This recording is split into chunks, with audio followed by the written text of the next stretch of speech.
My dad was dying in the hospital, and I had a key team member quit on me. Back in 2023, my parents were heading over from America to Thailand to come visit me and my family.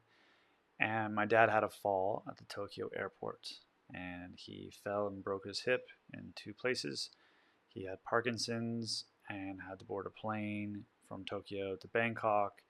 And then my mother drove up to Chiang Mai in a taxi. And when my dad arrived, he was immediately screaming. He was in pain, chaos.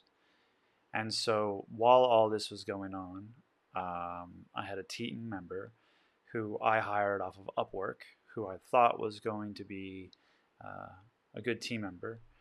They were trained about 2 weeks before this happened, or they were trained 2 weeks. Yeah, they were trained for 1 week and they were on their own for 1 week and started handling clients. So I felt confident about the hire, but then excuses started to come in, and while this person I just hired, they're feeding me excuses of why work's not getting done.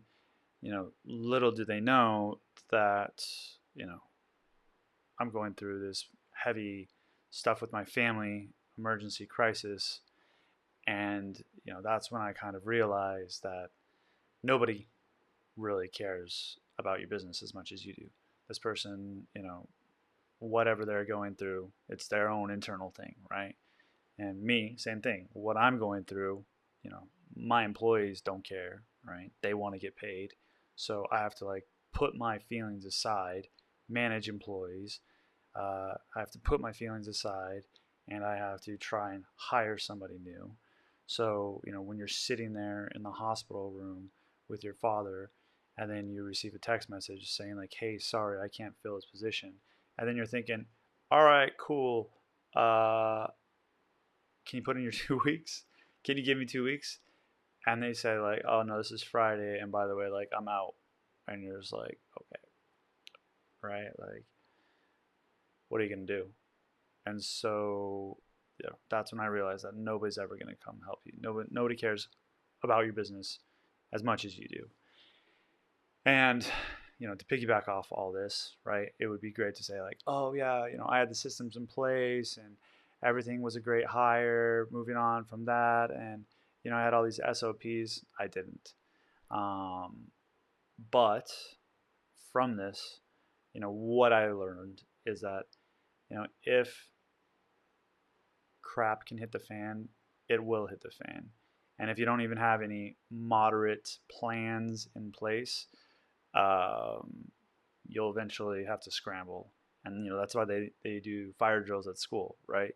They're like, okay, if there's a fire, they do it once a year. Like, go here, you exit the building, blah blah blah. Because when it comes to crisis mode, if you don't have anything to hold on to, whether it's 10 steps, 1 steps, general outlines, or anything like that, you're gonna be scrambling.